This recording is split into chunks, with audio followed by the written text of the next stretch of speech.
Before we get started with today's podcast, we'd like to ask returning listeners to leave us a rating or review on your favorite podcast platform, iTunes, Spotify, SoundCloud, or wherever you listen to your podcasts. And if you really enjoy it, share a link to this podcast with friends or family who would enjoy hearing our weekly discussions about basketball and basketball culture. Now, on to the show. Jim, isn't it amazing when Michigan can keep this game to a 19-foot, 9-inch game inside that three-point line? It's all there.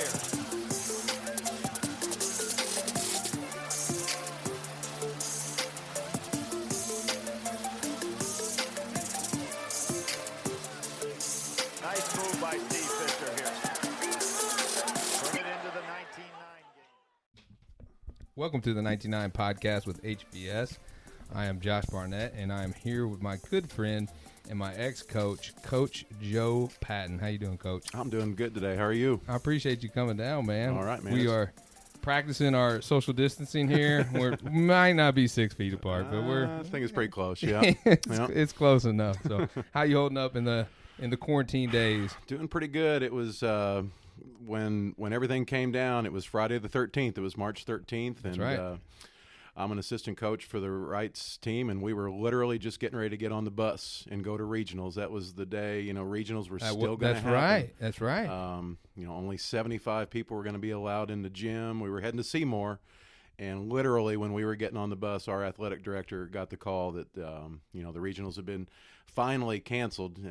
They held on for a long time. They did. And because by that time, the NCAA tournament had been canceled. Yep. We were in New York. Everything had been canceled. We were down to 75 people from each school were going to be in the gym. And that was, there's the 12 players, and then in the 75 was counting coaches and everybody. So we did a real good job, I thought, as a school and a program of trying to make sure all the players' families were going to be able to get there. I was about to say, how the fuck did I not get that invite? Well, you were in the top 100, I think, but maybe in the 93 or 94 range. I'll take it, but it doesn't count. Yeah, what a disappointment, though. It was. I think we were looking forward that we were going to be playing Greenwood in that first game, and we knew Bloomington South would be if we were to get by Greenwood, we knew Bloomington South was undefeated and going to be a great matchup, but it would have been fun. I was really, from a fan's perspective, I was really curious to see what the atmosphere in the gym was going to be like. It was going to be like a summer game, but with all that on the line, a regional on the line, to be playing an atmosphere, I was just curious what that was going to be like, but we just didn't get a chance to find out. So had I been there, they'd be like, I had no idea Barnett cussed that much, because that's what I'm most looking forward to if the NBA does come back. Like, how are they going to edit that shit? You know what I mean? Yeah. If there's no fans, it's just shoes squeaking. You're going to hear everything. That's going to be great. I know it. It was. Put it on pay-per-view and let it roll. Yep. So before we get started on everything here, Coach, I do a thing called Quick Hitters. I say I do a thing. We really just started this like the last pod. So 30 episodes in, we decided, hey, maybe we should do these quick hitter things. So anyways, I want to give a quick shout out to our guys over at Slam and PRC, Peter Robert Casey, for putting together the production Kid from Coney Island, which premiered today on Apple TV. It's also available on Amazon Prime. You can buy the whole movie and have it forever for $10 on those platforms. I'm about halfway through it. I ordered it this morning. A pretty interesting story because you get I stopped at the end of the NBA stuff, so I'm getting into the China stuff now, which is where he becomes like this crazy ass legend. But the high school stuff and the build up to it, and Lincoln High School and all that stuff, you feel like you're watching the real life He Got Game, which they kind of mentioned in there too. So check for that those, out. Absolutely, for you guys out there that love basketball, check it out, support them, pay for the movie. I think it's $6 to rent. You might as well just buy it, give them support so they can do some more projects like that. Also, I was going to point out, we were talking a little bit about this before we started our pod. The Indy Star is putting out some all-time teams for high schools across Indiana, and they did Reitz, which is our school, last night. And we were kind of going back and forth on that, but it's just a dope concept, right? Like, I don't have to agree with their rankings and stuff, and I loved all the guys that were on there. I kind of lobbied for Wes to get some play there, and we talked a little bit about that. But just a cool concept, something to entertain us during the quarantine. Yeah, exactly. And there's, that's kind of been the nature of the way this quarantine is. You take a step back from sports, but it allows people like you and me to, compare eras and to compare players. And, that stuff's just fun to me, I think. So yeah, it is. And it seems like there's been a lot of that type of stuff, whether it's college or NBA or whatever. Now we're going to get this goddamn virtual horse game going. What the NBA is going to be. I don't think weird. that'll go. Yeah, I don't think it's going to go, but I'm going to tune in. Like, all right, have to, yeah. Entertain me. What else am I going to do? I did draw the line and not watch WrestleMania this weekend like everybody else seemed to do. Yeah, so I couldn't do it either. I couldn't do it either. No, I've kind of moved past that. No disrespect to those out there, though. Absolutely. And then the last thing is we always offer. I say that again. Always. We just started doing this like 2 pods ago too. But we always offer our listeners free shipping anytime. You guys can use the HVS as your promo code. Doesn't matter if we're running any promos or anything going on. You guys can always get free shipping for actually tuning in and listening. We've been getting some great emails. We did the Above the Rim podcast maybe 2 weeks ago. Mm-hmm. Man, I got an email that went on for like 3 pages and it was awesome too. But he was I can't remember the guy's name. I'd have to look it up. Sorry, because I know you're probably listening. But he was telling me everything we got right, everything we got wrong, and he wanted me to give some more love to the uniforms and the place they came from. But I was like, dude, honestly, I didn't even know that shit. Like, thank you. And I just sent him an email back like, thanks for educating me. Thanks for the history lesson. Yep. I'll look into that stuff too. There you go. And a new thing for us is we actually have a sponsor now. So we you a AZIP guy, Coach Patton? Just got it last week. Yeah. Did you really? What'd you get? Do you remember? Yeah, we got the there's like a steak. It kind of tastes like a Philly steak sandwich. I can't remember the exact name of it, but man, it was good. There's one with the crab on it too. Yeah, that's March crabness or something like that. March crabness stuff. Yeah, that's like a big seller. People love that stuff. My wife loves it. So. All their pizza's good though, man. It's really good. We got one out on the north side close to where I live now at North Park. So that's awesome. We've been lobbying again, always lobbying, like 2 shows deep now since we got this sponsorship, and we're lobbying them for the Dan, for them to put the big Dan in. So we'll see how far we can get that. Just as a reminder for those of you that are in Indiana and Kentucky, AZIP Pizza is a build-your-own pizza place in Indiana and Kentucky. They have unique pizzas each month, like the Hot Little Clucker, a Nashville hot chicken pizza, and a ton of ingredients you can choose from to create something delicious on your own.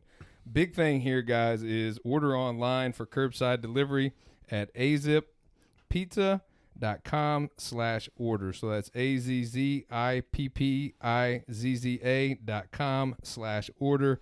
We have to get out. We have to support our small businesses if we want them to be around when all this shit passes, basically. So, again, AZIP Pizza, big shout out there. Thank you guys for sponsoring. And that was my first read-in. I think I did it way better than Meyer did the other night, man. I can't even. You've got a future. There's no question. All right. So I am here again with my old high school coach, freshman coach, varsity assistant at the time, Coach Joe Patton from Reitz. Again, we appreciate you coming down here, taking some time out of your day. I know you don't have shit to do, so it's not that big of a deal. But I do appreciate you coming down. Gotcha. Tell me, we always start this out with whoever we have on here, but just kind of your basketball origin story. How'd you fall in love with the game? Where'd you grow up? Where'd you play? Best game ever? Anything you want to include about you and basketball, your love for basketball? Yeah, well, I've got an older brother. He's about 7.5 years older than me, Don. I got an older sister, June, and but sports really weren't that big of a part in my parents' life. My dad didn't really play sports in high school, but both he and my mom were always our number one supporters. Well, we moved to Evansville when I was about 6, and my brother started going to North High School, and we just kind of all fell in love with basketball at the same time. You know, it's not like my dad really taught us much about basketball, but we started just my brother was a pretty good player, had a good career, and I actually, and I'm not real proud to say this now, but I actually started becoming a Kentucky fan real young because their games were always on tape delay. Right. Channel 7 would have their games, and my brother and I, we'd stay up. They'd start at 10:30, and we loved watching those games. I don't think people outside of Southern Indiana realize how much Kentucky influence there is down here. I mean, that was a big part of it. And those big rivalries, the big Patino and Knight rivalries in Kentucky IU when they'd have it at the RCA Dome and Freedom Hall and all that stuff. you would see just as many Kentucky fans down here in absolutely. Evansville area. Yeah. So Yeah. it's big, and we get the big blue nation. I see it from time to time. It's still on TV down here too. Yep. You know, it always pisses me off, but Yeah, well, anyway, to fast forward a little bit, the morning they hired Coach Cal, I think it was about 9 o'clock in the morning, I found out they hired Coach Cal. Then that was an immediate divorce. I just not a Cal guy. No, I've kind of grown to like him a little bit since. But anyway, but my brother, he had a good career at North, and I was in about the 4th or 5th grade during all of his games, and whenever me and my friends would go to games, we wouldn't be up running around the top like you see a lot of kids now. I mean, we were right down there in the front row. This was in the old North Gym, right next to the tunnel, and we were into everything that was going on in those games. And I remember Don Mattingly, when he played at Memorial, he came over, and the gyms were always packed. This was obviously back when the sectional was at Roberts Stadium, and just the love of basketball in this area, high school basketball especially. Well, I remember Don Mattingly. The North crowd was getting on him pretty good one night, and as he was running in at halftime, he just kind of flipped the crowd, the double bird there. So we've never really forgotten that about him. But he was a great high school athlete. Yeah, period. I remember my dad always took me to North football games too, and I remember watching him. He was quarterback for Memorial. He was on about the 50-yard line. He rolled out to his left. He was left-handed, but he rolled out to his left at about the 40-yard line, just threw like a 60-yard strike right down the right sideline to a guy for a touchdown. But he could do it all. My dad always says he's the best to come out of here, period. Yeah. Everybody else kind of pales in comparison because he did it across the board, so many different I remember sports. The state baseball finals. I remember they had a big guy, Jeff King was his name, and for some reason I don't know how we got that state final baseball game on TV down here, but he and Jeff King was the pitcher actually, and Donnie was playing first base. They pulled off the hidden ball trick in the state finals. Dude just led off first base. That's classic Memorial shit right there. Donnie had the ball in his glove and just tagged him out. So. Memorial never gets accused of cheating, no, though. I mean, never, especially not. when it came to baseball back then. That's gamesmanship is what that was. That's what they would call it. They always play by the rules. But so, by the time I got to North, my brother went on and played at Rose Home, and he had a good career there. And he was smart, too. He was, yeah. Got a good engineering background, but I was never really that great of a player myself. I was barely on the freshman team. I was barely on the JV team my sophomore year. All I could really do was catch and shoot. And this was Is there more to the game than that, Coach? Well, in an era before the 3-point line, I really wasn't that great of a weapon. Damn it. Just to be able to catch and You shoot were from before your time 16, is what it was. 17 feet. But eventually I kind of by the time I still played JV when I was a junior, but between my junior and senior year, I'll never forget the Evansville Courier ran a contest they wanted to pick one local player and one local coach to go. It was all the way out in Seattle that year. There was the Final Four. Sweet. They wanted a player and a coach to go out and cover the Final Four for the paper. And my mom, she was on me. She said, you had to submit in 100 words or less. You had to submit why you thought you would be the best player to do it. And I was like, Mom, I'm not going to win that thing. Are we talking 84? 84. Okay. This one in Seattle. All right. Yeah, Georgetown wins it. Georgetown beat Kentucky, or Georgetown beat Houston in the final game. But anyway, Kentucky went to that Final Four, and I was a big Kentucky fan.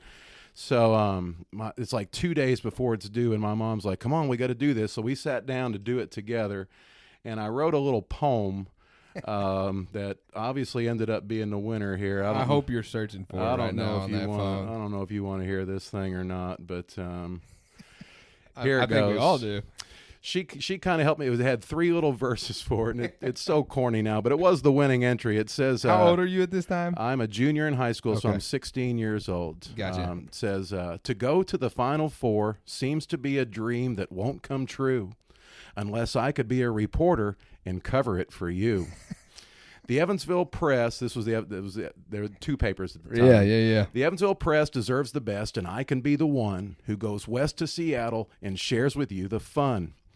An honor student at North, where I also shoot the hoop, provides the qualifications to give you all the scoop. So that's got to be a winner. It was a winner, and I remember this is obviously way before cell phones. I came home from school that day. done with basketball, my mom calls me and she says, "You're not going to believe this. You won that freaking contest." They contacted my mom, and I just I fell on the ground. I was so excited. But then reality kind of set in for our family. I was a really shy kid. I really was.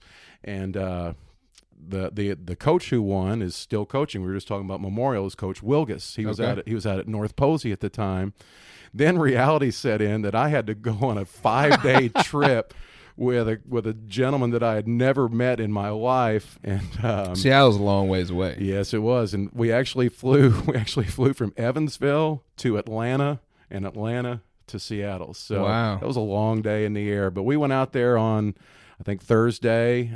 Just had a great time. We had terrible tickets, though. The tickets said distant viewing on them, and this was the old Kingdome, and it was so far away. Like the ball would go through the basket, and then it would take like a second for the cheer to get up to you. Lucas Oil. I've been there. It's awful. Exactly. But it was awesome. I remember that Sunday there was a senior college all-star game at University of Washington. We went out there and watched that. I think John Stockton and Charles Barkley was in that game. The new 99 license, a little plug there. Okay, there you go. They'll be coming soon. Thanks for that, for serving that up.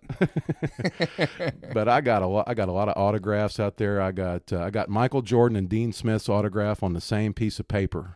You've told me this story. Yeah. Didn't you catch him coming out of some door? Side door of a hotel. Michael Jordan was out there to get the Player of the Year award, and he and Dean Smith were getting ready to get into a car, and we caught him. Got Bobby Knight's autograph, got John Thompson, John Wooden's autograph. Jeez. You still have it? Yeah. Mike Cathy. What'd you get it autographed on? I just had like a notepad that I was keeping notes on. That's so cool. And the crazy thing was, we would write our stories. We wrote our stories about the Saturday games, and we had to, phone call into the Evansville Press, and we just read our story over the phone. They didn't edit anything out. They wrote everything that I said. You think you could have snuck a couple like shits in there and they wouldn't have caught it? Well, maybe at the time, yeah. It's a different era back then. Yeah. But my last sentence that I wrote, Georgetown beat Houston there in that final game. It was Patrick Ewing against Akeem. Right. That last sentence that I wrote in that article said that I predict Georgetown will come back and win the national championship next year. They'll be the first team to repeat since UCLA or whatever. And then that was the year Georgetown ran through the regular season and got beat to Villanova in the final game. 85. So, just watched that game the other day. And I wasn't even a Georgetown fan, but I was the whole time I was like, I just want my prediction to come true. I want to hold this up and say, I did this. But well, it's still not. I mean, you still get credit for that prediction because that game Nova shot like 78%. Yeah. I mean, they were just throwing up shit too. I just watched that the other day. Yeah, that was a great incredible game, and that was in Lexington. And at Rupp Arena. Yeah, it was. That would have been a shorter trip for you. You should have won in 85 and not in 84. But I've heard you, on some of your other shows, and your memories of like the 90s and the 2000s. I've got those exact same memories from the late 70s and the 80s. I could tell you the starting lineups, who won every single year and the stories. So but you're smart, Coach. Like I'm a dumbass and I remember that stuff. Like I wish I could remember other. Like you retain you teach math. Yeah. Like so you're smart. I got you. So you got other stuff going on too. Like that's all I have in my brain is that shit. That's good. It's better to have that than other things in your brain. So it's a good thing to have. I don't know. I don't know if I agree. Yeah. So take me through then college. Did you end up at USI? Did you go to USI or where did you end up at college? Not right away.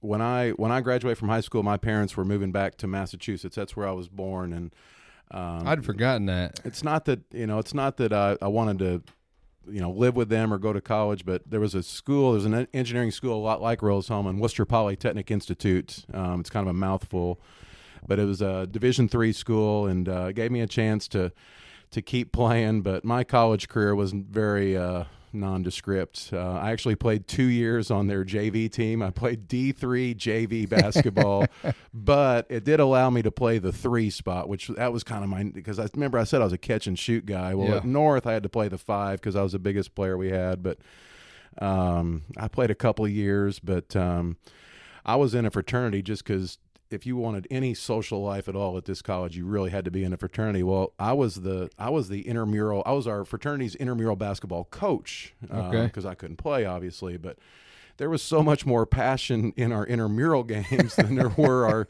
our regular games. Bragging rights, because you had to see those people on campus. Exactly, that's all that matters. Exactly. So after 2 years, I actually decided that intramural basketball would be more fun. Exactly, and it was. It was. We won the championship our senior year, and I remember more about those games than I do anything about in college. But that's pretty cool. Yeah, that's pretty cool. Yeah. So, did you know when you left North and you went to whatever school you just said you went to? Did you WPI? Yeah, WPI. There you go. Did you know you wanted to get into education? Absolutely not. As I said, my sister, she had a chemical engineering degree from Purdue. My brother had a civil engineering degree from Rose-Hulman. I got a mechanical engineering degree where I went. But the first job that I got, if I would have gotten if I was living in a good place with a good job, you and I probably wouldn't even be sitting here right now. But that'd be a real shame. I know it would be. See, things have a way of working out for the best. But you should thank God for that every night. I do. Trust me. But I was in Charleston, West Virginia, and I was selling conveyor belting for the Goodyear Tire and Rubber Company to coal mines there, and it just. I mean, I was making a lot of money, but I just didn't feel like I was helping anybody or really doing anything in life. So I called my mom one day. She thought I was doing real good, and she said, "What are you calling me on a Thursday for?" And I said, "Well, I don't really like my job." And she says, "Okay." She said, "What do you want to do?" I said, "I have no idea, but I want to come home." So they were back in Evansville at the time. So I came back to Evansville and didn't really know where I was going to go, and just decided that the two things that I really liked was basketball.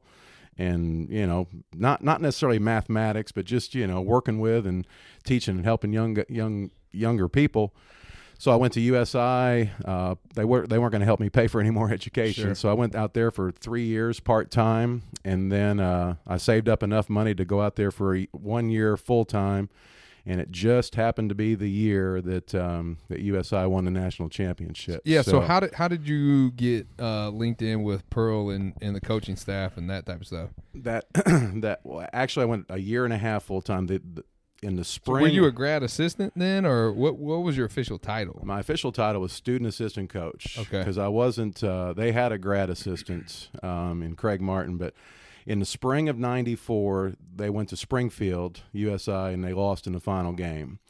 I was in Coach Pearl's coaching basketball class, and it's just amazing the memories I have of this 25 and 26 years ago. Tuesday and Thursday morning from 9 to 10 up in the Pack Arena, coaching basketball with Coach Pearl. And I knew, as you said, I knew I wanted to get involved with the basketball program, but I wasn't during that season.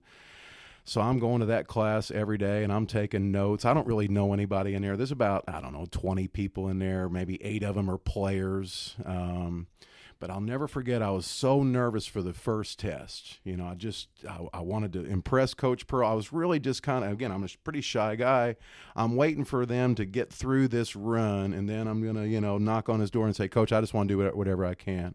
So I study for this first test, and I take it, and it's probably something he's had from Dr. Tom Davis. It's been in his files for 20 years. Your fear is he's just going to be like, "Okay, let me look up your name," and like, "Okay, you got a C on the first test." Exactly. You're not going to be on my stat. Like, yeah, right. I got it. So we take that test, and I'm thinking, oh man, I can't wait to get this back. See what I did. I thought I did pretty good, and we don't get it back for a couple of weeks. Next thing you know, here's the second test, and we still haven't got the first test back. So now I'm really studying. I'm like, I don't even know what my darn grade is in here. And we take that test. Well, finally, the season's over, and after class one day, I wait for everybody to clear out, and I just went up to him and I said, "Coach Pearl, I know you don't know me very good, but I love your class, first of all, just trying to do whatever I can." I said, "I would just love to help next year, whatever I can do." And he was kind of all for it. But, again, I'm 26 years old. I'm not your classic, 19 or 20-year-old who's, trying to get into it. Well, he starts off. He's like, "Son, you've been in college for 9 years." Yeah, exactly. You still haven't what the hell is going on? Exactly. But we'll give you a chance. I remember I had to photocopy camp brochures, but you could only make 50 copies at a time. and you had to sneak when you had to go from the athletic side over to the PE side, and PE didn't like athletics, and I could only make 50 of them at a time, and I'd have to watch out. Anyway. You've been in enough schools now that you know that copiers are serious business. Exactly. You might not have known it then, but Exactly. spend 1 year in a school, you'll know how those things work. That's hilarious. They don't even have an office for me. Like, there's a bridge, the second floor pack, the third floor pack. I'm out on the bridge. I just have a desk out there. I'm folding camp brochures. Well, anyway, we get to that summer, and I'm starting to work camps and stuff like that, and things are starting to go pretty good. And when school started in the fall, I remember I went in there on a Friday, and I said, "Coach, what's going on?" Just trying to make small talk. "What's going on this weekend?" He goes, "Well, I got to go speak at a clinic tomorrow." I was up at Manchester, and Steve Alford was coaching up at Manchester. That's right. He goes, "I got to go talk about, Coach Pearl and Tom Davis's pressure defense. That's what they were famous for." And I said, "Well, I'd love to go with you if you don't mind."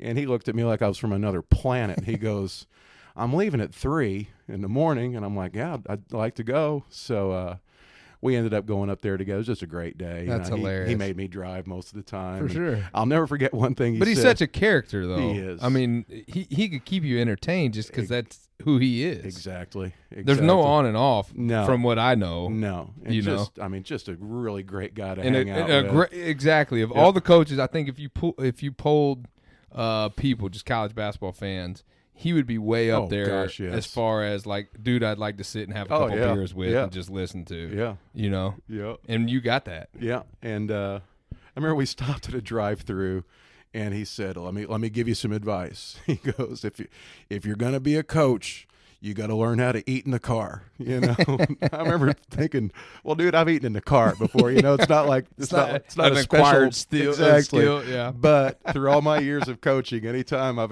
had to eat in the car a lot, Right. I always think of that. It's just funny. But he went up there and he gave his talk about he calls it 55 pressure. It's just their matchup full court press. And, I kind of knew about it because he had talked about it in class and everything, but I was just mesmerized by him and the other coaches. I had never been to anything like that, and that's where I kind of got the bug that this is really what I want to do. So, I'd had to do a lot of little odd jobs, a lot of things that, we don't really need to talk about here today, but it was, obviously it was a great season, but there was a lot of things that happened along the way. We had a player. We had a really bad game at SIU Edwardsville. They were D2, and one of our players after the game, he got arrested after the game in uniform. We shook hands, we walked off the floor, and they slapped handcuffs on this guy in his uniform. He had been a former player at SIUE, and they had some outstanding warrants for his arrest.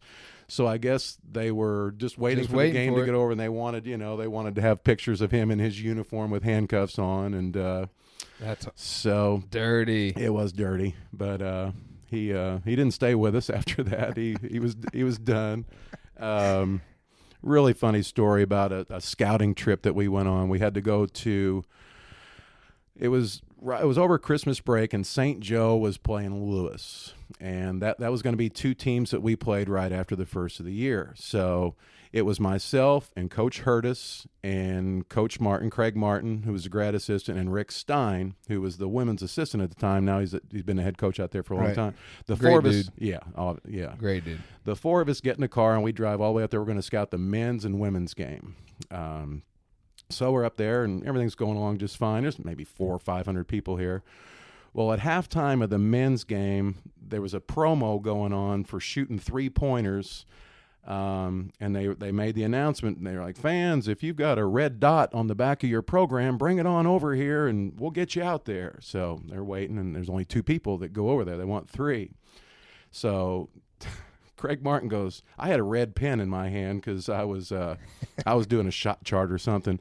Craig goes, "Dude, just draw a red dot. Just draw a red dot and go over there." So I scribbled like a red dot down on the paper, and I take it over there, and the guy looks at it, and he goes, "You drew your own dot, huh?" I'm like, "I don't know. They told me to do it, man." He goes, "That's fine. You're in. You're in." So, we're not real selective around exactly. here. Like, you didn't even have to come with a dot, period. Yeah, just come on over. So the first 2 guys go, and it's just shooting threes from the top of the key for a minute. They're giving you plenty of balls. First 2 guys go, and they get 4 or 5. Well, I start shooting, and I just can't get it there. I'm just short. Well, all of a sudden, I get hot, and I'm just ripping threes. And Coach Hurtis is up in the bathroom, and he comes out of the bathroom, and he said he looked down, and he saw me out there shooting threes, and he's just like, holy shit. So as cool as Coach Pearl is, he would probably not be all about that. You don't need to be putting yourself out there, you know. But anyway, I break the record. The record had been like 10 and I got 12, you know. So I go over, and I'll never forget, I got like a coupon for like a free chicken dinner, and I got some bowling passes to the bowling alley. Okay? Not bad overall. Not bad. A pretty good pull, actually. So anyway, there's more about this game. We come home, and this was back in the time where obviously you couldn't exchange tapes over the internet or anything. You had to mail VHS tapes to each other. It was just like a gentleman's agreement, right? Exactly. People shared tapes and all that. And within the GLVC, you could get 2 games. Well, we requested from St. Joe that game and some other game. Well, the assistant for St. Joe, it's Christmas break, I guess had put him in like a FedEx box or something like that. Well, they didn't pick up the FedEx box over Christmas break. It was just sitting in there. Oh. So as we're getting closer to making this trip, Coach Pearl's like, "Where's our tapes? Where's our tapes?" And I'm calling this guy. I'm like, "Dude, you let us down." And he goes, "Oh, I feel so bad." He goes, "I tell you what," and, you know, St. Joe's up in northern Indiana. He goes, "I can meet you in Terre Haute if you want to." And this is the day before we're getting ready to go. And, you know, we're trying to tell Coach Pearl, "Coach, we saw the game. You know, we were there. We've got a good scout on both teams. It was the Lewis St. Joe trip." He goes, "Oh, I'd really like to get this tape if we can." So I'm on my dime now. I'm not making too much money in this volunteer assistant position. So I'm going to go meet this guy in Terre Haute. It's about it's probably 5 o'clock at night, and you know it's going to be a 4-hour round trip. Coach Pearl says, "Hey, Joe, as soon as you get back in town, bring that tape over. I want to watch this." And I'm like, "Okay, Coach." So I drive up there, I get it, and I bring it back and call him. Sure enough, "Come on over." So we're down in his basement, VHS tape. And we're watching about a minute or two of it, and he goes, "Yeah, we got this, don't we? Yeah, we got this, don't we? Yeah." And all of a sudden, I look up at the screen, and the game is just going, it's just going back and forth. He's like fast forwarding it. And I'm kind of afraid to look, but out of the corner of my eye, I look over at him, and he's just fast asleep. He's just... And it's just like, and I don't know whether to wake him up. I don't know whether to say, "Coach, did you?" But part of me is just like, dude, if he fast forwards to the end, you just go home, you know. Well, he wakes himself up, and he goes, He goes, "We got a good scout on this?" And I'm like, "Yeah, Coach." He goes, "All right, I'll see you tomorrow." And that's all he ever did with the tape after 4 hours but of he driving needed that back comfort and of forth. having it at Yeah, least. Exactly. You know what I mean? He could sleep because he had the tape. Yeah. If he didn't have the tape, he couldn't sleep. Exactly. It's Coach's life, right? So anyway, we go to Lewis, and we're playing, and we are just destroying them. And I'll never forget, again, my memories of that season are very crystal clear. The score at halftime is 44-17. We're ahead against Lewis. And we're in there, and it's the 4 of us. It's Coach Pearl, Hurtis, Martin, and myself. And Coach Pearl's just in a nasty mood, even though we're at 20. He goes, wait. Well, the other 3 of us, we can hear outside the 3-point shooting competition that's going on at halftime. And we hear this one dude going, 9, 10. And as soon as I get to 12, because that was my record, the 3 of us are just dying laughing. And then you hear 13, a new record. Son of a bitch. It only stood for a week. Exactly. But anyway, man. There's so many stories, stuff like that happened throughout that year. Well, when we were texting back and forth before we were doing this, I told you that I felt like I needed a USI person in here to do just a USI pod with you because I never grew up with USI or UE or any of that. I didn't go to any of those games, even those good Pearl teams. I don't know why. Yeah, I mean, I just didn't. Yeah, and so but LC and some of the Woods brothers, those guys went to all that shit. They know so much stuff. And they would love to sit in on one of these and just shoot stuff back and forth. So we'll have to do that. Absolutely. But winning that. Obviously, it was hard to believe that about 6 weeks ago we had a 25-year anniversary of that team, and everybody's doing real well. And it's just good to see everybody. Yeah, that's awesome. Did Pearl come back? He did. He did. I remember when I got the date, it was February 29th. USI was playing UIndy, that USI was playing UIndy, Stan Gerard's team. Superman Stan Gerard, best player that ever played at USI. Yeah. No question about it. Alex Stein and Stan Gerard, I'll say. But you got nervous. You had to throw Stein in there. You got nervous. Anyway, I saw there was a press release from the USI athletic department that said Coach Pearl was going to come back, and I was like, well, he's kind of busy right now. Yeah, He's no coaching kidding. Auburn. It's Saturday in February, and I checked the schedule, and I was like, yeah, of course they're playing at Kentucky. Oh, okay. So I'm sure. So then I was like, oh, he can't come. They're playing Kentucky. They're playing in an afternoon game. And then the more I thought about it, I'm like, no, knowing Coach Pearl, he will come back. And sure enough, after his game at Rupp Arena, I think they lost by 8. He and his son was about 5 years old at the time, Steven, yeah. He's his assistant at Auburn. They both hopped on a private jet and got a police escort out to USI. And their travel budget has gone up a little bit since those USI I think days. so. I remember when we won the national championship in Louisville, we had to come across I-64 the next day when we were in those, university vans. And he and Coach Hurtis stopped at a rest area or a gas station, and they're out there pumping gas into these vans. And I'm thinking, I don't think Nolan Richardson will have to do this when he wins a national championship, But that's just the nature of the time. That's the beauty of it, really. It is the beauty of it, and like those young kids that want to get into college coaching. I'm just like, dude. Do you understand? And that's what was that, 20, what'd you say, 25 years ago? Uh-huh. So just 25 years ago, Bruce Pearl, who's multimillionaire in this coaching profession and been through a lot of shit, was pumping his own gas to get his team home from winning a national championship. So think about all the shit he had to do to get to that point. Before that, It's just you have to be completely ate up with it. I'm ate up with basketball. But not in that sense. Right. That shit doesn't even seem plausible to I know. me. Like I couldn't do it. Yep. So it kind of leads me into my next question. So you started in the college game with an amazing experience, obviously, but then you end up in high school. Why high school and not college? Well, during that whole run, again, I had worked. I had worked at the Evansville Association for the Blind for 3 years and put myself through USI at night. And then I had a year and a half. I mean, I was ready to make some money. I was 27, still living at home. And those 4 years that I lived home with my mom and dad were great. To have that kind of relationship, with your parents at an adult age is pretty cool. But I was doing my student teaching at Reitz during the time we won the national championship. I didn't know that. And I was student teaching for Diane Cook and in math. And every day at lunch, I was eating lunch with her and Bill Hape, the assistant principal, and Coach Adams. And he and I didn't really obviously know each other, but we got to know each other pretty good through that run. And there was a math opening and a freshman basketball opening at Reitz and at North, which was where I went to school. So big decision. I'd like to say I had to really think about it, but I just loved it at Reitz. I loved, I just loved the everything about it out there. And I was going to have a good teaching schedule, so it really wasn't too much of a decision to make.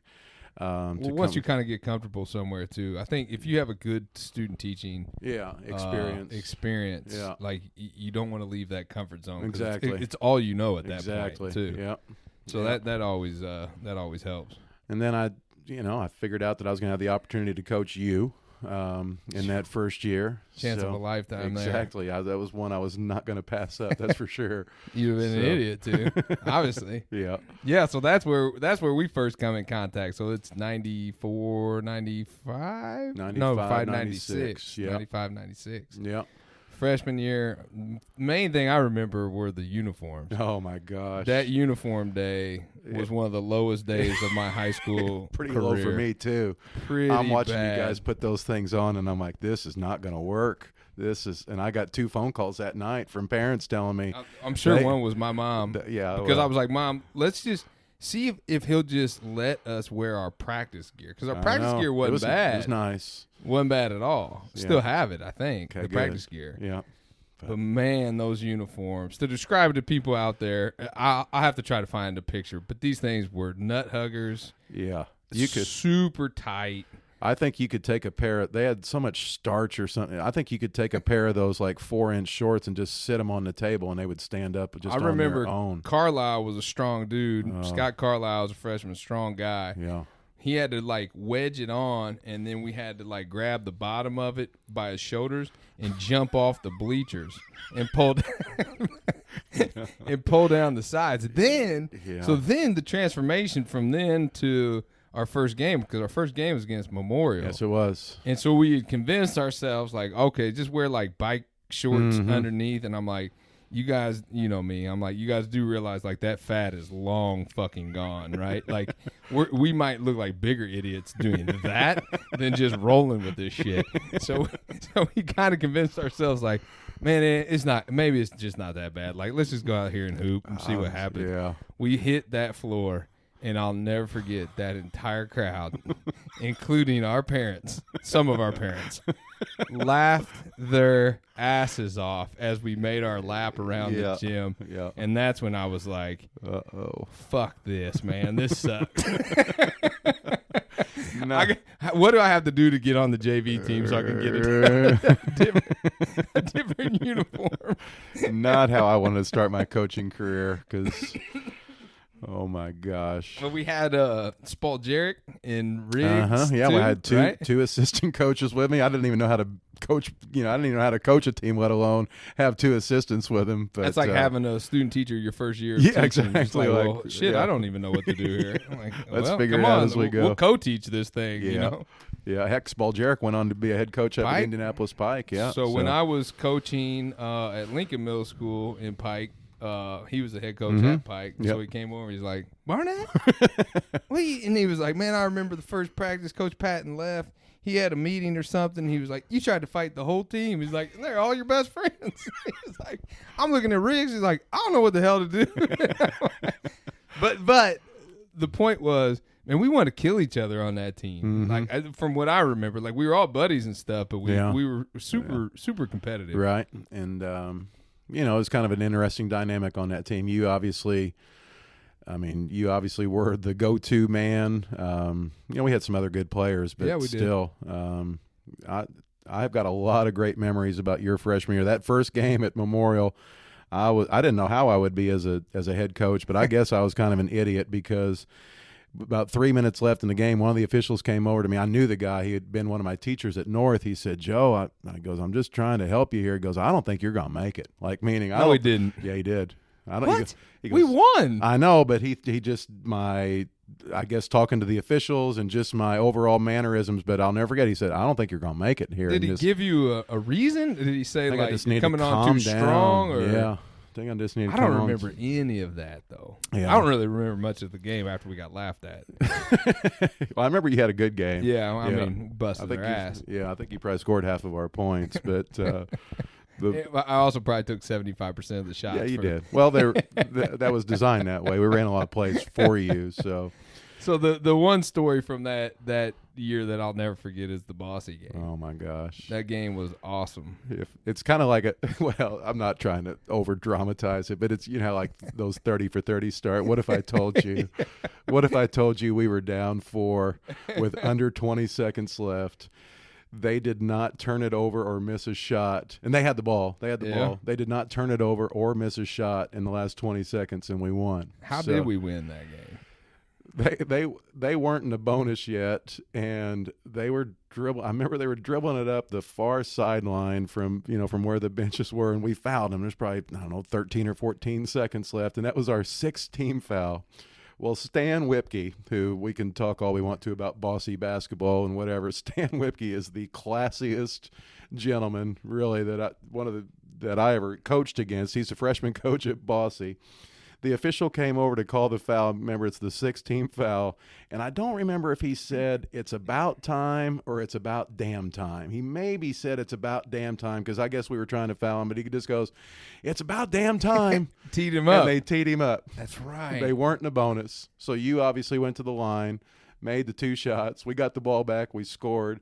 We sent it to overtime. It went to double overtime. It went to right? double overtime, yeah. Yeah. It went to double overtime, and we had an under out of bounds with about 4 seconds left. We ran you off a double screen out to the corner. You caught it, and somebody came running at you, and you had to, like, double pump it, like bring it under his arm, and you made it, and we won. And I remember going in that locker room. We took off running. We did. Like the whole team, but we followed you, I feel like. Or maybe you followed us. I can't remember. Yeah. But we all ran. We didn't shake hands. No. But that was really, like, hotly, like Yeah. a major trash talk game. Yeah. It's on film. I had it on film like I could probably find it, yeah. long time ago. But there's a play on the baseline where I go behind my back going right, and then I come back behind my back and beat the guy left and get an and one. Right. And he had called me a bitch the play before. So I walk over to him, and he's in front of the student section. I looked him straight in the face. I said, "Who's the bitch now?" And this is the first quarter. And you can hear it on the tape. Okay. It was on the tape. You can hear it. You can see me moving. You can hear the bitch at the end of it. And then you hear their whole student section, like, clown him. They like, loved it. Nice. Those are my students now. There you go. That's my student. Yeah. And the guy that I called a bitch, I actually had his son in class like 4 years ago. Great dude, too. But yeah, I remember we run into the locker room. We're celebrating, and then you drop the "Let's get the hell out of the dog pound." Yeah, it was time. Remember, my mom remembers that game because she was there. It was snowing like hell that day.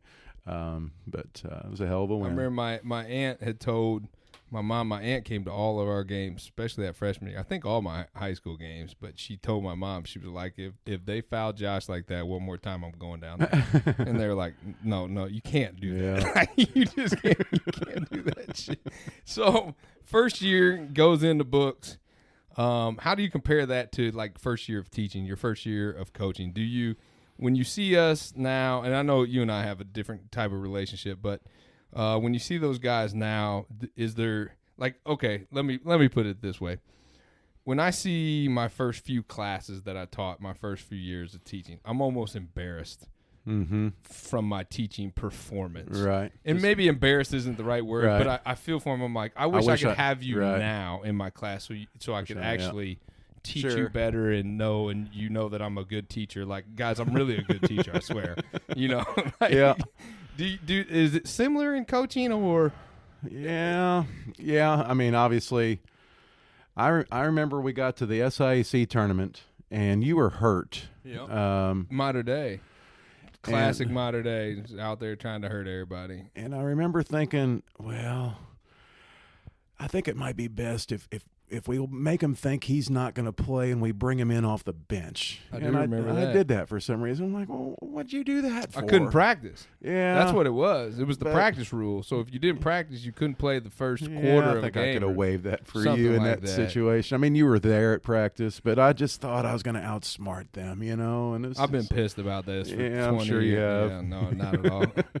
But, you know. There were some good freshman teams out there. There we was. lost to North, I think, that year. Yeah, right? we did. Chris yeah, Sutton, but we had beaten I think them. was his name. He was a good player. They had some I don't know if we had beaten him twice, but maybe we split with him. But Bossy was really good that year. I remember you beat Central on a last-second shot one time too. But you know, I don't think about that too much. But you know, after 25 years of coaching, and as I said, I love going to clinics and just listening to different coaches talk about basketball and just their, you know, what works for them. And I remember when I first started going to clinics, I'd write everything down, be like, I'm going to do this, I'm going to do this. And then you realize after a while, like, no, you just got to take one or two things. I like different sayings, you know, different ways of getting into players' heads and stuff like that. What do you think the I'm interested on your take on this, hardest part of coaching through all your years? Now, we're going to go through it. I don't want to deviate from the script, but while it's fresh in my head, like in-game coaching, okay? Mm-hmm. It's the hardest thing for you to do after 20-plus years of experience. Do you ever look back after games and like, man, this is where I could have done this, that, or the other thing? Yeah, obviously. I think the hardest thing is knowing each of your players' individual stories, each of their life situations, knowing how they look at the game, knowing how their parents look at the game. I never really had too many parent problems, you know, with parents. Why isn't my son? I didn't really have to deal with that too much. But, you know, if there's 10 seconds left and you're down by one and you're going to draw up a play to get so-and-so a shot, and you want this other your other player to set a screen or to not be involved in the play, that's going to, that's he's going to know that you don't trust him or things like that. So you think so? Well, just the dynamics of knowing the kid, right? Because Right. a different kid it's the same thing as like, okay, we're going to have a rule that everybody has their shirts tucked in for practice. Yeah. And then your star player comes out without a shirt tucked in. Yeah. Two types of kids. You can get on him in front of everybody, and he responds to that, and it sends a message. Or you can pull him off the side. Hey, man, I really need you to tuck your shirt in. It's kind of team rule. People look at you. And if you go the opposite of those two ways with that player, you got a whole shit storm Right. on your hands. Yeah. Yeah. You got to have buy-in. I mean, from, you got to from your know guys. you got to know your dudes. You Yeah. got to know the egos and stuff. I always thought subbing was so hard. It is. Yeah, you can only play 5 at a time, and possibly hard. And who? How do you know who's going to have the hot hand without them showing you? Right. Without giving them the opportunity to get the hot hand. right. Yeah. It's just that was always when I was coaching middle school. That was always super tough. Mm-hmm. Especially at the middle school level, because what's your role as a middle school? Are you trying to win games, or are you trying to prepare kids for high school basketball? And in Pike Township, Yeah. and in Indianapolis, Yeah. where you win state championships, Yeah. and this is like everything. Right. And most of the time, when you are the minority in the gym too. Yeah. Sure. It's just it's a different animal, and I struggle with that big time. Because I knew basketball, and I knew I could coach basketball. But the subbing really tripped me up big time. It does. When I was up at South Knox, I always told my players, and I really meant this, that I wanted basketball to be a positive experience for everybody. Well, there was a couple of years where I kept 7 seniors, or I took pride in having 4-year players. Well, we always played the night before Thanksgiving against Sullivan, and there was 1 year. It was a close game against Sullivan, and one of my seniors didn't get in the game, and he probably wasn't going to get in the game a lot if it was a close game. Well, he texted me on Thanksgiving Day and said, hey, Coach, just wanted you to know I didn't have a positive experience last night, and that Threw it back at you. Yeah, and that, it's Thanksgiving, with my family, but it's those types of things that Here's another saying: don't be a dick on Thanksgiving. That's what you should have responded back. Yeah, and he really wasn't, but he was, but you know what I mean. He was, Yeah, absolutely. But and those as a head coach, those types of things are I always thought it'd be super interesting. Matt Bradfield said this to me. Bradfield, Yeah. dumber than Al shit, but I love him. Yep. And he's really smart in other areas, just not a book smart guy. Love Bradfield, still see him time to time, talk to him. But he told me, he was like, Josh, you ever look back and think how good we'd be if our parents would have just stayed out of it? Yeah.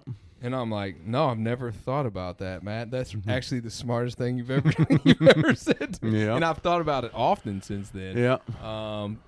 And I know you said you had mostly positive parent experiences, but you never know what goes on behind closed doors. You never know what's being fed into ears, and even your great families get blinded by their just love of their son, daughter, whatever, perceived favoritism and all. I mean, Sure. I fed into all that shit. I believed all that stuff when I was coming through Reitz, and I don't know if I believe much of it now, looking back. Yeah.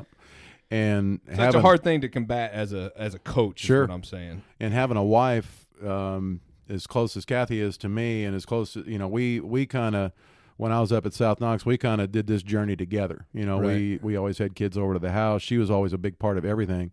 Well, she's sitting in the stands, So she hears it. She hears it, and she would just she wouldn't necessarily tell me word for word what people would say, but she would just say, you need to be careful of so and so. You think maybe they're your friend, you should maybe think twice, something like that. Right. So that makes you think too. It's just such an interesting thing. Yeah. And then to think, if you're a college coach at a major program and everybody gets on the internet, and social media, and Exactly. stuff, Yeah. that's a lot. But that comes with the territory because you're making millions of Exactly. dollars. Yeah. Yeah. And they We're probably not don't- making millions of No. dollars in education. No, not so. really. Yeah. All right, so you mentioned South Knox and your move to South Knox. What year did you leave Reitz?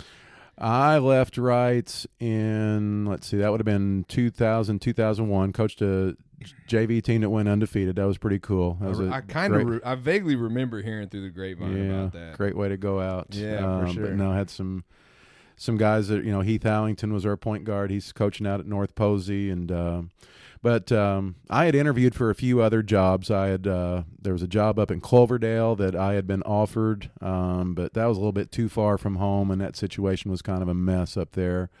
But South Knox, I remember I had an interview at Heritage Hills coming up that week, but I was doing my second interview at South Knox, and this is the best interview question anyone ever asked me. The superintendent, when we were getting ready to get done, he goes, "Joe," he goes, "if we offer you the job, will you take it?" And I was just sitting there thinking, well, I got an interview at Heritage Hills. Kind of, they weren't as good then as they are now, but what do you say to that question? You're like, Heritage Hill is a pretty good program. Yeah, really good program, actually. Exactly, and close to Holiday World, Right, exactly. So who doesn't like Holiday World? Exactly. I don't know, man. They got Holiday World. Exactly. South Knox didn't have any Holiday Worlds up there, I don't see Santa Claus anywhere. Kathy always said we lived in the country up there, I'm like, I'll show you the country. We'll go someplace else. But so I looked him right in the eye and I said, yeah, I'll take it. So again, by the time we got back to Evansville, there was a message on her machine. We're offering you the job. I looked at her. I go, I guess I got to take it. Yeah. She was with me up there that day. But was it hard leaving Reitz? It was. But you felt that you were just ready to try it on your own? Yeah, I did. And obviously Coach Adams was there at the time. He's still at Reitz. So if I was going to do it, I had to go do it someplace else. I remember going back to Coach Pearl, I remember the Bossy job was open at one point, and it was down to me and Andy Elkins. Really? For the final two. And I remember Coach Pearl was so supportive and everything. I could call Coach Pearl now, and if I don't have any desire to, but he would do whatever he could to help me. He said, well, let's call the EVSC, and I want to get you and Elkins in a room together, and I want to do it like a debate or something like that. Let's stand you up there, because Elkins was the U of E guy. Sure, and he was my AAU coach. Yeah, Elkins is a great dude. Not that I played at USI, but I'm the you're USI a better coach. guy. But anyway, he's up in Indy now. He's an AD, assistant AD up there. Yeah. Great dude, funny dude. Used to get drunk as shit at all our AAU practices. Yeah, I mean, I have some Elkins stories from there, but anyway, that job didn't work out. But no, it was tough to leave. We were going to have to move. Kathy had lived in Evansville her whole life, and but it was good. I mean, the biggest difference was going from, big school to that small school atmosphere. Like there was a freaking press conference that introduced me as the head coach, and a lot of people from the community were out there, and I remember standing up in front of those people thinking, well, gosh darn, this is a pretty big deal. There's 200 people in the school cafeteria listening to hear what I had to say. I didn't even have anything prepared. But that's like that's old school Indiana high school basketball. Yeah, there's some nostalgia there to that small town stuff. Yeah. Like I've always wanted to go back to the 50s and 60s, just time travel back and see right around. Oh man, single class basketball. Yep. Going to a couple of those downtowns with shit painted and the streamers out and the buses going up. Like I love all that stuff, man. So and that's what there's a big pull, when that happens. And it took a while to get things going there. It really did. But you won a couple sectionals? Yeah, we won three. We won 3 out of 4 in 07, 08, and 10. And we had our same group of kids, or had a good little run of guards. Different types of players. But our team in 07, we set the school record for wins. It still stands. We made it to the final game of the regionals, and that was in Huntingburg. And my best player I'm not making excuses, but my best player rolled his ankle on Thursday. We had gone to Huntingburg in practice, and he rolled his ankle. If he had been healthy, we got beat. We got beat to Team Providence, who lost in overtime the next week in semi-state, and the team they lost to won state by 20 in the final game. So we thought we had a good chance that year, but it took 6 years for me to even win a sectional game. Well, Mater Dei, we had to play Mater Dei the first 2 years I was there. Really good. I remember the scouting report on Matt Kiefer said, good luck. Make him prove it from 3. Well, he comes out in the first 2 minutes and he makes 2 threes. Oh, okay. My little 6'5" man comes over and says, "Coach, what do you want me to do now?" Well, the other part of that is he's 7 foot. How do I get him to the 3-point line? That's true. Why does he have to prove it? Yeah, well, he was trailing. He was trailing in transition, and we didn't know what to do against that kid. So, But no, they always said, if you ever win a sectional, you wait and see.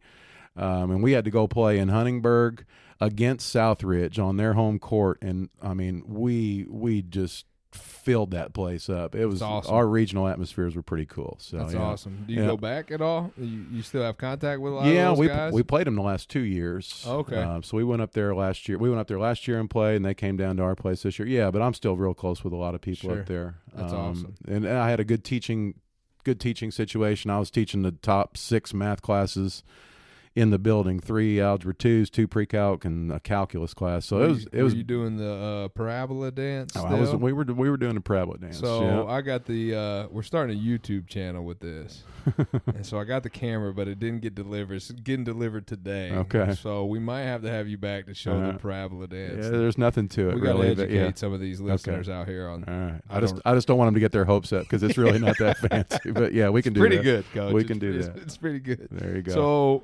what was the reason for leaving South Knox and then coming back to Reitz? Well, one thing I was going to say, and again, I'm not trying to pat myself on the back, but one of the things that I remember Coach Adams and I talking about the South Knox job, and he was all for it. He wanted me to, get out and spread my wings or whatever, but no coach had made it more than 6 years as the head coach at South Knox. They had a coach in the 70s that won a couple sectionals championships. That wasn't good enough for them. They let him go. And it wasn't like this nightmare school board thing that you hear about, Dockage talking about Scottsburg or whatever, but it wasn't that. But I made it 11 years. And, you and I were just talking about some of the things about, building a team and your concerns and things like that. The one thing as a head coach is you cannot escape it mentally. You're always thinking about it. If you want to be good. If you want to be good, right. And, when they changed the rules in the summertime they pretty much opened up the summertime. That's great. Everybody's doing it. Well, I just wasn't able to get my brain refueled. It just seemed like, oh crap, here school's starting already. And again, it's not like I'm no offense to PE teachers, but I'm teaching math too. Right. And there's grading to be done. I just couldn't get refueled every year, and I just got to the point where I was like, what would your life be like if you weren't going in on Saturday morning to do the little kindergarten, 1st and 2nd grader clinic? Yeah, because if you want to be good, you have to hit the feeder leagues. That's the other main difference about South Knox and Reitz. I had control of the basketball program all the way down to the 5th grade, which is great. But it's a blessing and a curse. Exactly. It's such a time or energy drain, man. But if you want those teams to be good coming up and you plan to be there, you have to start in the feeder leagues. You got to show. You got to be there. I can't tell you how many middle school games I went to just to to be there and support those kids. But it was all worth it. But I just got to the point where I was like, I've kind of had my fill of it. There's really like a quality of life element to it. Yeah, and I haven't regretted it once. But I kept teaching there for 2 more years. After I'd resigned, I signed on. I was gonna be the 7th grade basketball coach. I wanted to kind of get back in. But then Kathy and I decided we wanted to come back to Evansville, wanted to be closer to her parents and to my parents, and contacted Reitz, and within 3 weeks I had a math opening, and we came back in 2015 or 2014. 2014. I guess, yeah. If you get a chance to get Joe Patton in the building, you take that chance. All right. All right. So when you get back to Reitz, what year was that? 20. It was it was the summer of 2014. Okay, and then when did Reitz make that crazy? It was that year. Yeah. So you came back at the right time. Yeah, I remember. Sandbag. Well, I had seen him play a few times, and I knew it was going to be a good year. So I saw him once when because I was in Indy still. I haven't been back all that long, really. 7 years or whatever. I was over at Atterbury's house. Kyle, was sitting there with Tim, and we were watching it. But it was when they were all freshmen. Okay. So there was a game on TV, and I'm like, man, Reitz looks little out there. I'm like, they got some skill, but they look like little boys. Uh-huh. And the Kyle was like, I think they're going to be really good in a couple years to when they're juniors, seniors. I think they're going to be really good. He was like, everybody out there that's on the court right now is a freshman. I was like, what? Yeah. Well, that makes sense. And then it just kind of progressed from there. But that team that you came back for was one of the best high school teams I've ever seen. just unbelievable. And I coached in Indy. I went to all those games with the Gordon teams and the Odin teams and all that. And I'm not necessarily putting that Reitz team with the Odin teams. That's just a different thing. You have two NBA players. But as far as the team goes, man, I don't know. I'd be hard pressed to not give them a chance in those against some of those great teams of Indiana basketball history, high school basketball history. I just remember I had seen the last game they had played in the sectionals against Harrison. This was when Alex and Jalen and Nate Hansen were juniors, and Drew Smith was a sophomore, and they didn't play very good. North High School was kind of their kryptonite for a while. We couldn't win, couldn't shoot very good there. And Harrison had Ernie Duncan that year, and he was a really good high school basketball player. He was real fun to watch. But I remember going to a few open gyms. Again, I came back that summer. I didn't really get to experience the summer, but a few open gyms early in the year, and I'm watching these guys, and I'm just amazed at like last couple of years in open gym or whatever. If we let our guys play, we've got to be there because they can't get along with each other. This is a foul. That's but that group, they didn't care. They didn't care who was on their team. They didn't care. You know what? They just played, and there's something to be said for that. For sure. And I came home one night and I told Kathy, I said, honey, you're not going to believe this team. I said, not that this is a measure of how good a team's going to be, but I said, I bet we're going to have like 30 to 35 dunks this year. But that's different down here because we're used to getting like maybe 1 to 2 dunks a year. Yeah, so I know. What we're saying is I'm saying we might get 30 dunks this I know. year. That's a different ball Well, her game. first question was, well, how tall are these guys? I'm like, it doesn't really matter. Heck, we had 30 dunks in the Toyota tournament. I mean, we got guys throwing it up off the board to each other. But again, just as coaches, we can say, well, you got to play for each other. You got to, put the team first and things like that. They just did. There was no jealousy. And I don't mean to I remember, not to cut you off, but I would bring the kids up. Knox and Bella were super young at that point, and I would bring them up, and it would just be for a half because they were like little. That's so all we you would needed just get too. popcorn, and they'd run around. Yeah. And so I would tell people like I was going up to the Reitz game, and I would just kind of catch the action here and there. It was more just like herding cats because they were running around everywhere. But I was leaving the gym third quarter one time, and Jalen Sanford just like rises up and one hand dunks over a dude and one. And I almost dropped both kids. I'm like, what in the fuck is going on at Reitz High School? This is a different ball game now. Yeah. I mean, those guys were incredible. But I'm talking off the backboard dunks. Mm-hmm. And again, not the dunks, but dunks are different. Like I said, they're different down here because we're just not used to seeing that. Yeah. Especially from, one team, especially from our team. Yeah, I remember we were playing Princeton or something, and Nate Hansen was dribbling up in front of our bench. We were going the other way, and Jacob Norman's running down the court just with his finger up in the air, and Nate just threw like a 60-yard or 60-foot just rammed it. It's just like it was a special team. We scored over 100, I think 9 times. At Jeffersonville, we had 100 at the end of the third quarter. Unbelievable. We had a guy sitting behind our bench at Jeffersonville. Coach Kissel, he said, "Hey," he goes, "I'm only here for one reason." We said, "What?" He goes, "We're hoping you kick our ass enough that they fire our coach." So it's like, all right, we'll do the best we can. And after 2 minutes, I looked at Andy and I said, "We're going to have 100 easily." We scored 124. So take us to the state championship game because I was there.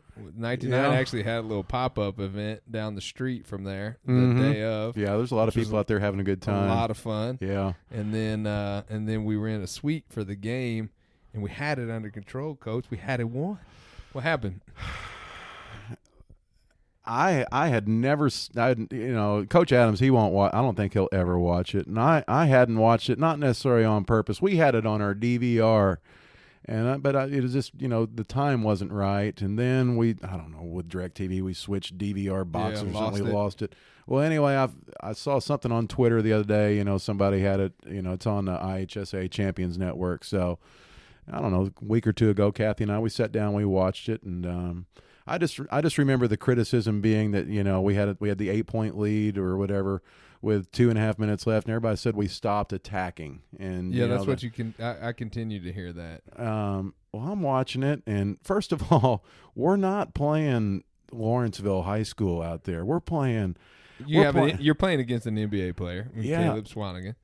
And all of their guys are good. Their point guard was good. They had another 6'10" kid that went to Colgate. That was Division I. He had a good game. They're good. Yeah. Well, they went to a 1-3-1 half-court trap when they got behind. And, again, you could watch it and say, well, Reitz isn't attacking it. Well, it's not like you could just make one pass and shoot it against it. You had to kind of work the ball around. We did not handle their full court pressure very good. I guess the old adage in basketball, teams that press don't like to be pressed. Right. We hadn't seen much full court pressure. And as organized as coaches' teams are against certain things, we were organized, but Had you even had a close game that year? The sectional final against Central they were ahead of us most of the first half. We only won that game by 8. We had played Southport. We had got beat to Southport. Southport had Paul Scruggs, Joey Brunk, and a point guard named Bennett that's like a spitting image of Khalid El Amin. I mean, so they had guys. Well, when we were supposed to play them, it got snowed out.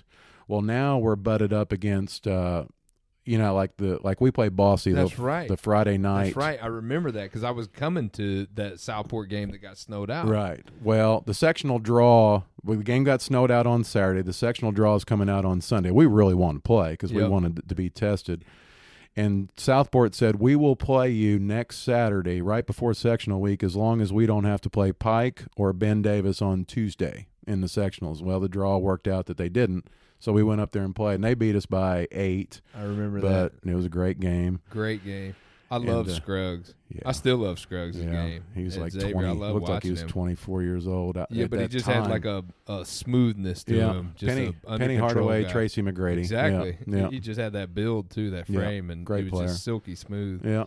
Yeah. So, but those were the really only close games that we had, and it was tough, man. I remember.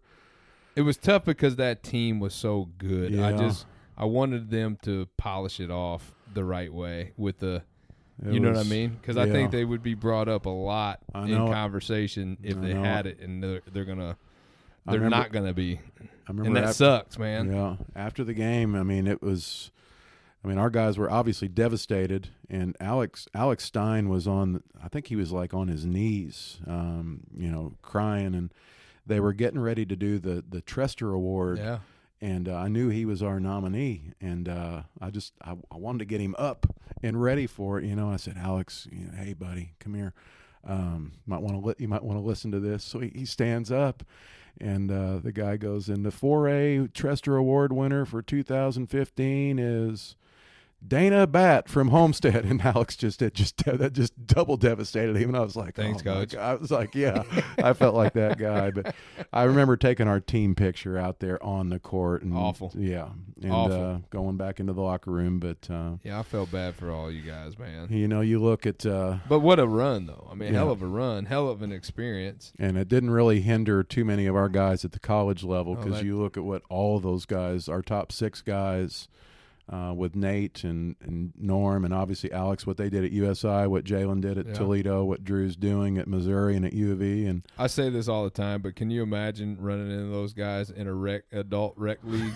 Like once they get out and get their first jobs and shit, you're like, where did he come from? They're not going to look like much. Yeah, exactly right. I know. I mean, we used to bust people's asses. You know what I mean? Yeah. What are those guys going to do? Yeah. Interesting. Yeah. Interesting.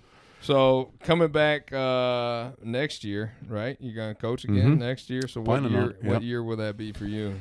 This will be year 7 back at Reitz. I was at Reitz for 6. I went to South Knox for 13, coached there 11, and then I've been back for 6. We need to get Coach Adams down here one day. I'm not sure he even knows what a podcast is. That's what makes it all the better. We'll just hook him up. And No, Coach, we're not even recording. Say whatever you want, buddy. Nobody's listening to this shit. Well, he could have some serious input on, we're talking about the Indy Star teams and things like that. He's been there for all of it. One thing I forgot to mention, and you're wearing our Wes Atterbury shirt down here. You got a good Wes story for me? Yeah, I'll tell you. I think it was maybe Wes's junior year. I don't know who he was playing AAU for or whatever. He always played Mike Thomas. Yeah. Well, he had and anybody that ever saw Wes play knows that his most lethal move was the spin move. And if he got, you talk about football players running downhill and basketball players attacking the basket and going downhill. If he was out in transition and you were the one guy back, he was just going to devastate you with that spin move. And he went to a tournament or something, but he came back and he said to me, Coach, I had somebody tell me that if I'm going to be effective at the next level, I'm not going to be able to do that spin move. I'm going to have to come up with something else. And I just looked at him and said, you just keep spin moving, And we're going to need that spin move to get us a lot of buckets this year. Exactly. Do not get rid of it. He did it. He did it at USI. Oh, yeah. Well, the thing about Wes was he was sneaky strong. Yeah. Sneaky strong. He could finish. He was like Tim, his dad. He's country strong. Mm-hmm. And I know he eventually got into weights and loved doing that, and him and Kyle and all that stuff. But he was one of those just like naturally strong dudes too. So it wasn't just, and he had good size to him, but it wasn't just his speed. It was his strength too. Yeah. Like he just had the total package. He did. Man. Yeah. He was I guarded him a lot of golf for him. He was a fucking nightmare. Yeah. But those are my fondest memories, man. We still call that the Wes, like if we're working on individual drills, do a Wes, and what we say is, and nobody can, but you've got to pull that thing close to your body, and you've got to drop, you got to spin like Wes, Reckless abandon exactly. on that spin too, but always under control. Yep. It was wild. Yeah. It was wild. Rona 2020, what are you doing to keep yourself busy? Well, it was just weird. We talking about that Friday the 13th. For me, in the month of March and with winning sectionals and everything, life's going pretty fast. It's spinning, teaching, and we're getting ready for regionals, and we're just getting ready to get on the bus. Well, at 2:30 there on that last day, we had a little faculty meeting, and we're gone, and then so life kind of just hit kind of an immediate pause button there, which for a little while I was like, hey, that's pretty good. I kind of needed to slow down, and I'm still, we're doing okay. Kathy's still working. She's going to be retiring in a couple weeks here, but we're catching up on a lot of Netflix and going to get. You're golfing too, right? Yeah, I've golfed a few times, but that's kind of, it's kind of weird. It is keeping your social distancing and everything like that. But getting ready to. I teach AP calculus, so we've got they're still offering AP exams, so we got to get our students ramped up and ready for that. What are you doing, WebEx with that, or? Yeah, a lot of Zoom stuff. There's some pre-recorded lessons out there that are pretty good, so I've been using those. And but other than that, just trying to stay safe and stay healthy. Yeah, I know it, man. Yep. Watching a lot of old ball games. Yeah, I haven't that's golfed been fun yet, man. Yeah, but this is Masters week. This is when it hits home. Yeah. Like, as much as a basketball fanatic as I am, know. The Masters is just something. Yeah. It just signals like the beginning of spring. You ever been down there? Yeah, I've been a few times. Yeah. It's incredible. Like, I had to put on my sunglasses the first time I walked in there without glasses. I'm like, and I'm colorblind. And I'm like, the colors, it's too much. I know. It's amazing. Everybody says, as beautiful as it is on TV, you just wait till you get there. And we went down for a practice round a few years ago. It was just like unbelievable. It's a painted picture. Yeah. It's crazy. Now they're talking about doing it in November. What's that going to be like? Well, they can't. I mean, they couldn't push it back because people don't realize that it's a winter course. Yeah. So when spring comes, like, it's on the downslide, after you get past April. Right. So you can get on YouTube and look at that drone footage. If you've ever done that before, get on there and look. There's drone footage of flyovers of Augusta National. Looks like Howell Park. Because they let it go for the most part. I knew that, but and I didn't realize it everything looked that bad. comes back. So they had to wait till at least October, November But what if we get, the second wave of Yep. Corona in Mhm. November too? Then you're back in the same spot. Yep. But at Yep. least they rescheduled it. Yep. So Hopefully we can get those things in. well, speaking of golf, I wanted to do this with you guys at the Atterbury, which has been canceled, unfortunately. Mhm. So I, again, appreciate you coming down and knocking this out while we're quarantined. Mm-hmm. Had a good time. Yeah, Yep. appreciate it. We'll Yep. have you back too, sir. All right. All right. See you, brother. Thanks. Thank you for listening to the 19.9 podcast with HVS, the High Volume Shooters. For more information, check out the blog at 199.com under HVS. And while you're there, do yourself a favor and pick up some retro college shorts. Till next time.